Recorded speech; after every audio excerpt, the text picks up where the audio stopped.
السلام علیکم ورحمۃ اللہ وبرکاتہ.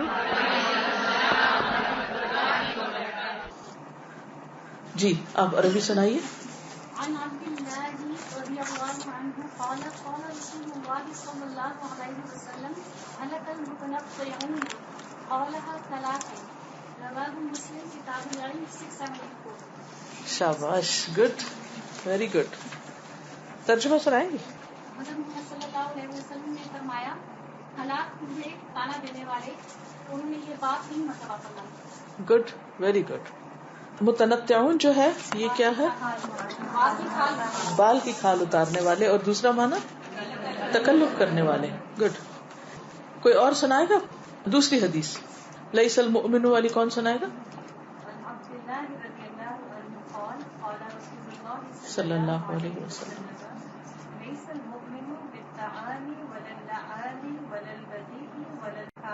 شاباش. حبان. Good, very good.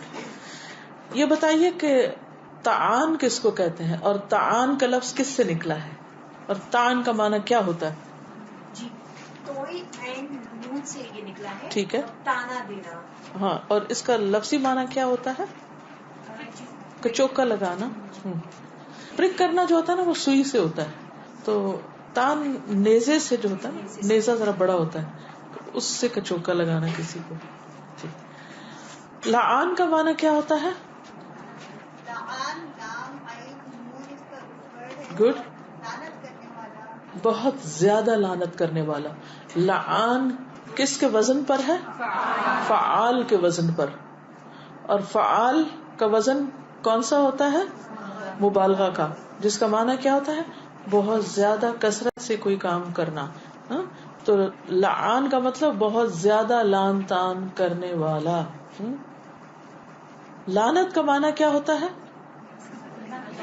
اللہ کی رحمت سے دوری.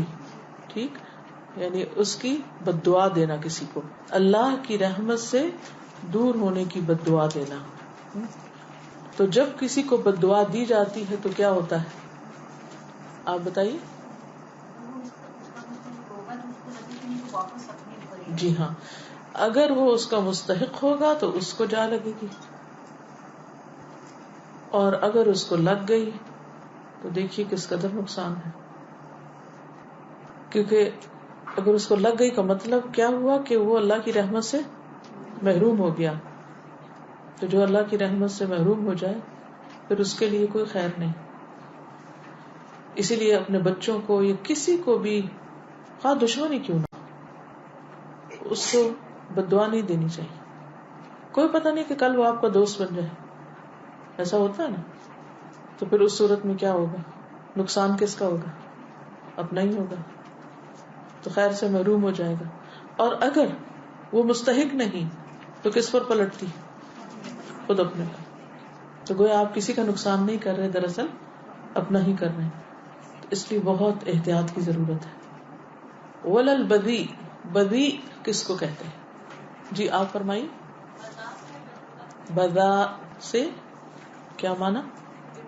بےہودہ کلام کرنے والا. ٹھیک ہے, بدی بدا سے, اور بدا کہتے ہیں بےہودہ کلام کو, اور بدی کہتے ہیں جو نازیبا گفتگو کرے, بےہودہ کلام کرے. ٹھیک ہے. اور فاحش, فاحش جی آپ فرمائیے. فاحش فحش سے ہے. فحش سے کیا مانا؟ بے حیائی کی باتیں کرنے والا. فحش میں آتا ہے کھلم کھلا بری باتیں کرنا. کسی مثال سے بتائیے, مثلاً کیا بری باتیں؟ جیسے گالیاں بکنا. ٹھیک ہے. تو ان سب میں فرق بھی ہے اور سب ایک دوسرے سے کسی نہ کسی درجے میں باہم ملتے جلتے بھی ہیں. ٹھیک ہے. تو مومن کو یہ صفات زیب نہیں دیتی. ٹھیک ہے نا, مومن کو یہ صفات زیب نہیں دیتی. اتفاق کی بات یہ کہ ہمارا جو فرائیڈے اور سیٹرڈے کا سیشن تھا اس میں بچوں کے ساتھ محبت اور شفقت کی بات تھی, اور جو آپ کو اسائنمنٹ ملی اس میں بھی کچھ اس سے ملتی جلتی چیزیں آتی ہیں کہ آپ اپنے بچوں کو کتنا برا بلا کہتے ہیں. کیونکہ خواتین کے بارے میں نبی صلی اللہ علیہ وسلم کی جو وعید ہے اس کی بنیاد بھی یہی ہے کہ وہ بہت زیادہ لان تان کرنے والی ہوتی ہے، کہ غصہ آ جاتا ہے اور غصے میں جو دل میں ہے بولنا شروع کر دیتا. تو وہ جو اسائنمنٹ آپ کو دی گئی اس کا مطلب یہی ہے کہ آپ کیا کریں، اپنا محاسبہ کریں، اپنا جائزہ لیں، اور دن میں جتنی بار ایسی کوئی چیز منہ سے نکل جائے اس کو لکھ لیں. اور بتکلف کم کرنے کی کوشش نہ کریں، کیونکہ اسائنمنٹ کرنی ہے تو اس لیے اس ہفتے ہم ذرا احتیاط برت لیتے ہیں. بی نیچرل، لیکن اپنا محاسبہ کر کے نوٹ کر لیں کہ کتنی دفعہ یہ باتیں ہمارے نامہ اعمال میں لکھ لی گئی. اور پھر اس کے بعد یہ ہے کہ ان کو تبدیل کیسے آپ کر سکتے ہیں، اس عادت کو صرف اس وقت جب آپ کو دوسرے کی صرف برائی نہیں اچھائی بھی نظر آ رہی ہو.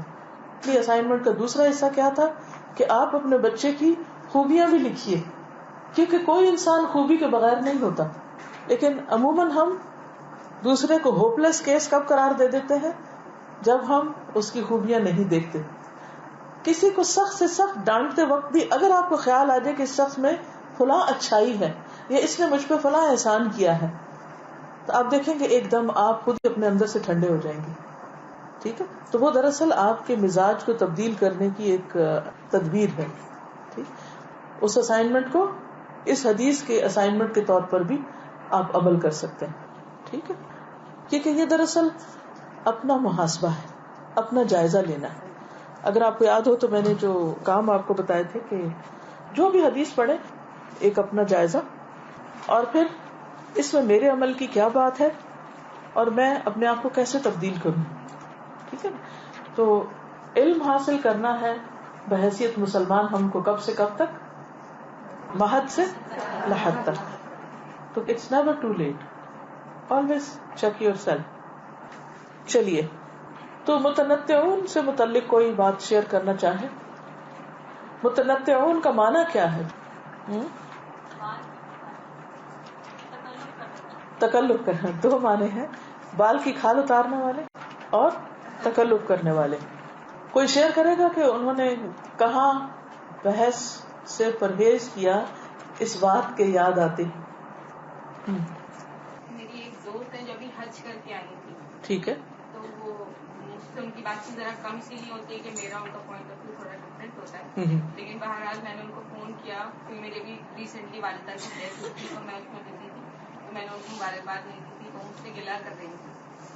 تو انہوں نے جب مجھ سے گلہ کیا تو میں نے ان کے گلے کا جواب نہیں دیا، بلکہ میں نے ان کو جواب دینے کے بارے اپنی مجبوری بتائی کہ مطلب میری والدہ سے بیمار تھی اور اس طرح سے. بہرحال وہ اپنا پورا حج کا انہوں نے بتایا کہ اس طرح سے میرے ساتھ ہوا، اس طرح سے ہوا.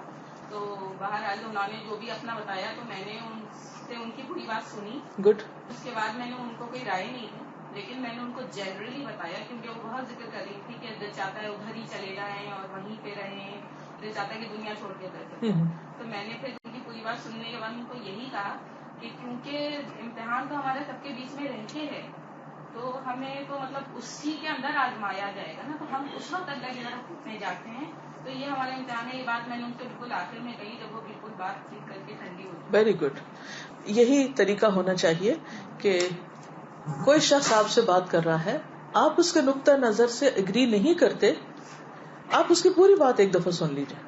کیونکہ ہوتا یہ ہے کہ جب ہم بیچ میں کاٹ دیتے ہیں تو وہ دوسرا شخص اور اوفینڈ ہو جاتا ہے، پھر ہم بیچ میں بحث شروع کر دیتے ہیں، پھر وہ بات کہیں سے کہیں چلی جاتی ہے، نہ اس کا سر نہ پاؤں، اور وہ سارا وقت ضائع ہو جاتا ہے.